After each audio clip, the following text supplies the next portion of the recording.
चूड़ी पहने वाला गाटा से चलाओ तारू काटा ना नीचे सलवार बना ऊपर दुपट्टा।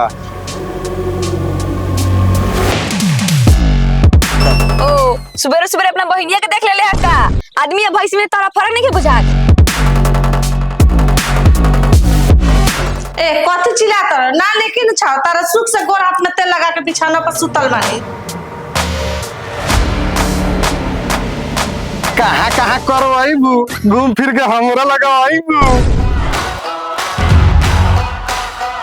मारे करा बहन करा के पेट्रोल पंप फलाओ हमरा घर में मिस्त्री के ढेला अच्छो हम साला नून चट के जिंदगी जियता नहीं।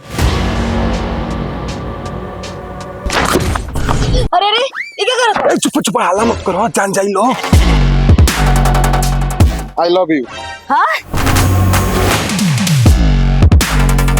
ओ राजवा एक नंबर के लौंडिया बात नहीं कहो। चुप दी दोनों वाला कुछ नहीं खिसा रहा ते हर मुंह तक गधा के गार कुकुर बिलाई नियन बा।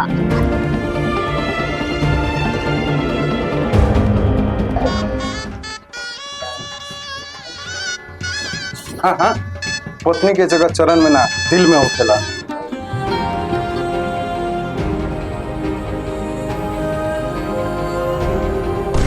का रे दोगलानी पुत्र चरवा तो बन कैसे नहीं जत बना के रखले मेरे गांव में। तोरे चक्कर में तो बाप माई घर द्वार सब छोड़ देनी। जबान लड़ाओ तरी तू।